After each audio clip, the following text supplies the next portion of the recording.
They are futuristic and glorious buildings, curves of concrete and glass tearing at the sky, creations of famed Brazilian architect Oscar Niemeyer.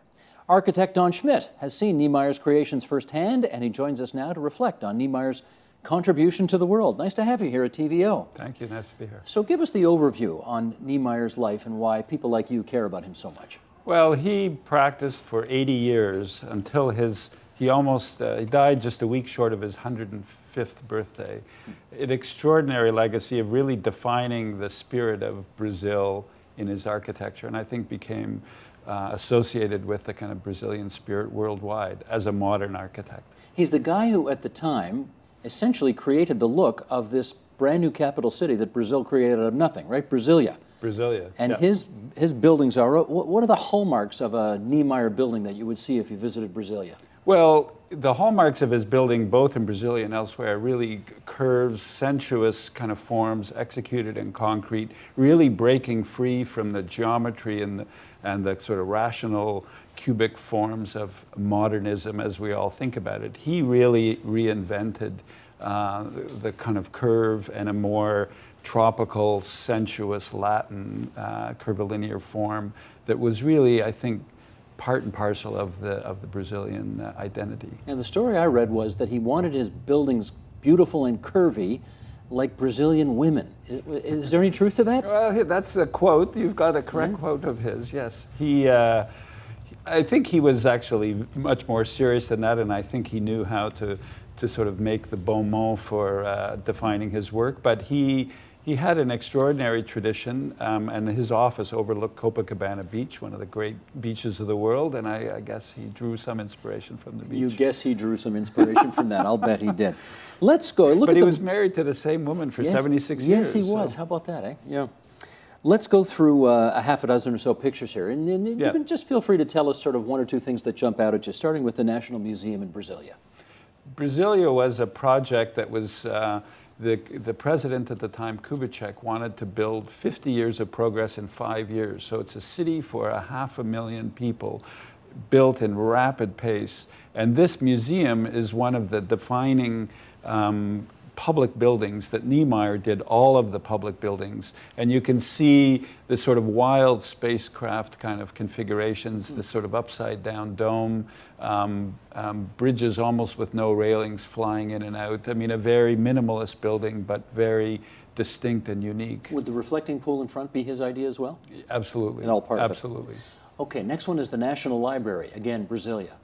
Yeah, no curves here. Very few, just the arches at the bottom, but lifted up off the ground. Brasilia was built in the kind of plains in the interior of Brazil as really an initiative to establish a whole new town. And the government was forcibly moved to by Kubitschek, who was the president. And it really is this kind of hot, dry, sunny place that I'm not really sure all the architecture really accommodated for some of the climatic circumstances. Here's something called the Palace. The next one, Palácio do Itamaraty, also Brasilia.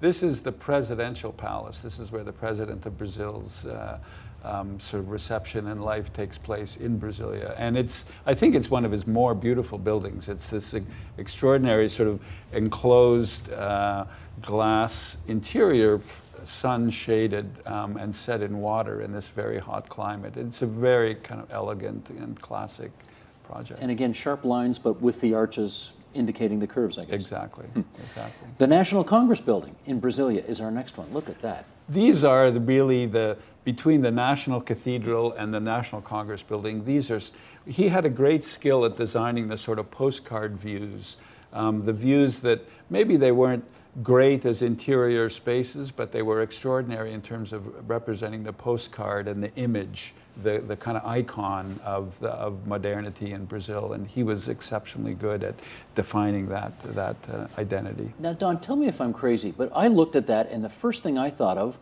was the new City Hall in Toronto. I thought this was evocative of that, except that the buildings here are straight up and down as opposed to curved, but I got that same sense. Well, you can clearly see the kind of connection. You're absolutely right. And designed in the same era, the kind of same spirit. and that the sort of curvilinear form of the City Hall enclosing the council chamber in the center, very much those are the two council chambers, the Parliament and the Senate, the upside down bowl and the upturned bowl, both part of his design for the Congress. And he was really trying to define the icons the way the American Capitol in Washington defines with the Capitol Hill, the Lincoln Memorial, and the White House, those sort of icons that define the identity of the country as a whole. Let's look at a couple of more. Here's the Cathedral of Brasilia. This is really an extraordinarily strong icon. But of course, in all the space between those concrete ribs is filled with glass. So it becomes a kind of giant greenhouse in the heat of Brasilia, and almost intolerable to be inside because it's so hot. But again, his real genius was defining that sense of symbol and icon. Do you like the look of that? I've been inside it, and the stained glass is very beautiful. It's not a comfortable building to be in, but it's got a monumental quality, and it's clearly been a powerful symbol for the country. Let's, in our last picture here, go to Rio, the former capital, and there's the Museum of Contemporary Art. Boy, right. Does that look like a spaceship? It totally is a spaceship. Apparently, there's an animated film made after this where Niemeyer is in a spaceship landing in this animation, and it turns into the museum. You know, glass, which is not good for paintings, no vertical walls to hang paintings on, canted walls, which make it very difficult to use. Not exactly pragmatic or even useful as an art museum, but a symbol in that sense of perched on the cliffs over the harbor in Rio on the extraordinary landscape of Rio. The building is art. The building as a sort of sculpture, as a kind of an idea, but not necessarily as architecture really accommodating the kind of social, the social needs and the functional needs of what might be housed there. You've been to so many of his places. Yeah. When you first see them, what jumps out at you? Well, there's a big range in his work. I mean, he did a very beautiful early building called a church, St. Francis of Assisi in Pamplona, which is on the way to Brasilia. And it's sort of parabolic arches, beautiful, elegant, small, intimate, and infilled with beautiful blue tiles that sort of speak to local regionalism, Portuguese heritage, fused with modernity of these kind of parabolic arches. And in those small, intimate projects, I think those are his best works. Some of the larger projects their scale starts to get disconnected. And in Brasilia, you know, the streets are dimensioned like freeways, not like streets. So it's, in a hot climate, it's a very uncomfortable place to be. And I think that sense of scale, as in some of the grander works, he lost that sense of identity and intimacy in some of his projects, which are so beautiful. He contributed to the United Nations Plaza as well, did he not? He did. He was really, with the Corbusier, one of the key architects of the United Nations, absolutely. So when you look at all of his works in total, does the sum of the individual parts add up to something huge or something less? Well, it's a kind of very long and extended and powerful body of work. Powerful because it's so iconic, not powerful in always in terms of how it's occupied. You know, the buildings, the glass government buildings where all the bureaucrats work in Brasilia are glass walled, and they're just baked with sun, and they're almost intolerable to be inside. When he did the Ministry of Education in Rio de Janeiro in the late 30s, early 40s, sunshades. He was really a junior to Corbusier, the famous French architect, and they integrated sunshades and ways to really temper the environment, and beautiful gardens and beautiful covered porticos. That sense of kind of really thinking about how people use the buildings is present in some of his work, and in other more monumental buildings, and a lot of the buildings in Brasilia, it starts to disappear. It's strong on the kind of idea and the diagram, but not necessarily strong in the kind of layers of consideration of how people will actually occupy this space and get views and be protected from sun and you know, create a good work environment or a great a living environment. I mean, his political views were very well known. He was a staunch communist and a true believing communist. His whole life. His whole life. And I wonder how those views manifested themselves in his work, if it did. He was very devoted to kind of social justice and equity, social equity, and he felt very strongly about it. He grew up in an upper middle class family, and he was embarrassed about how staff were treated in his household and those of his community. And he designed the Communist Party headquarters in Paris. And I think he was genuinely very interested in there's a great apartment building he did in Sao Paulo called the Copan. And it's really an extraordinary kind of living space in which that agenda of how people work together on the kind of, with equivalence in a civil society was something that preoccupied him.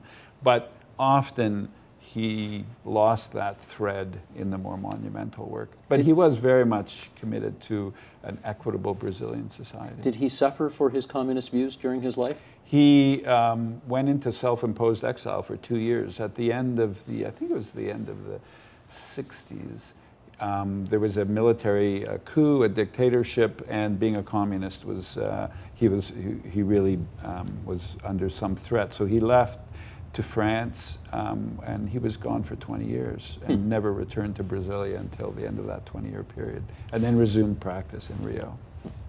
From what I've been able to tell, people fall into two general camps about this guy, and I want to find out which one you're in.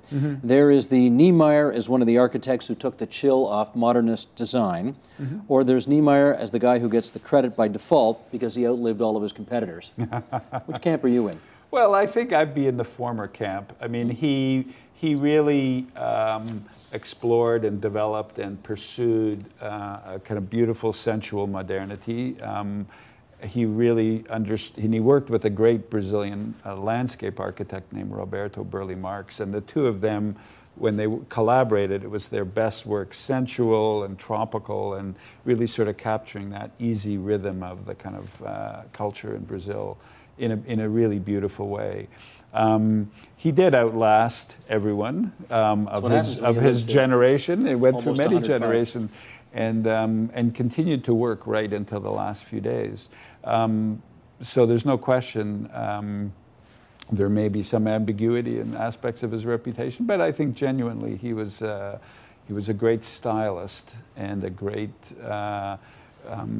really great at representing the kind of Brazilian sensibility. His work became identified as uniquely part of that culture. In your game, this expression, form follows function, is big. What did he think about that? His expression was form follows the feminine.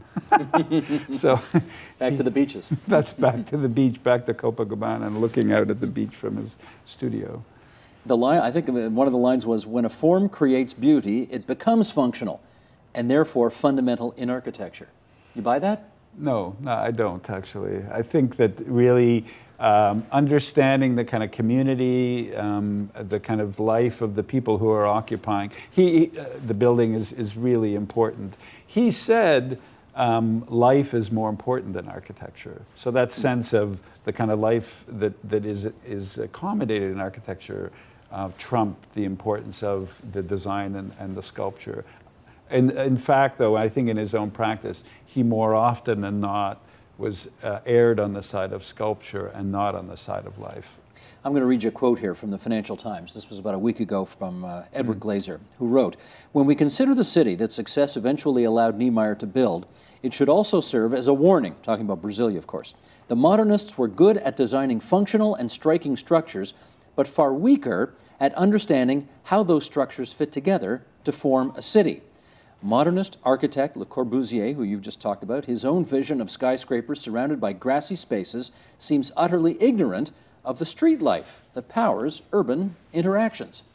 Right. Agree or disagree? I totally agree with that. And Brasilia, writ large, is a city designed more by Lucio Costa, his planning partner, than Niemeyer as the architect. But it's a city designed into rigid zones. So you live here, you work there, you shop for food there. all isolated by these enormous freeways or freeway-scaled streets that don't make the kind of intimate civil life of street life and shopping and coffee mixed with housing and sounds like the opposite of what we want.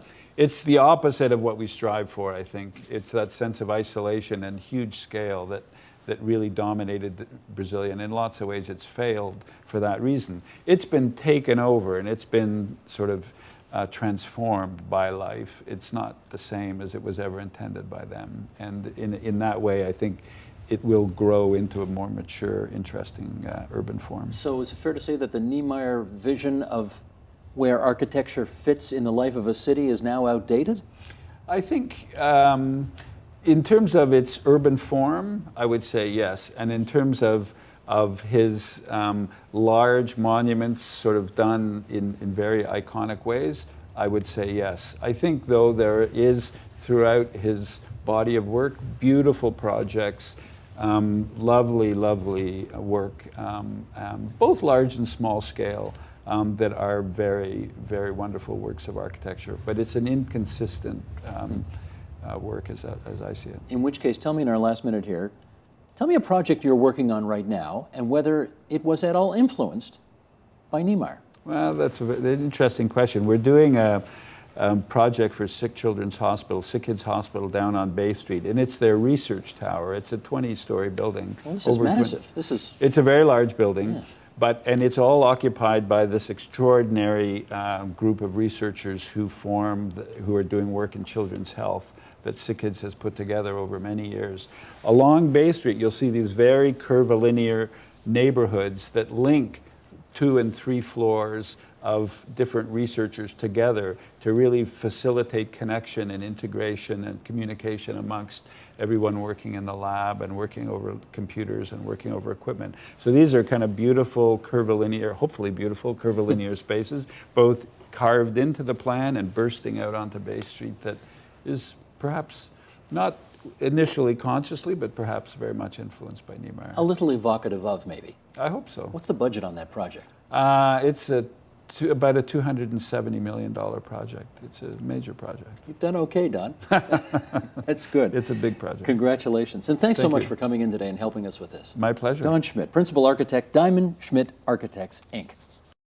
Support Ontario's public television. Donate at tvo.org.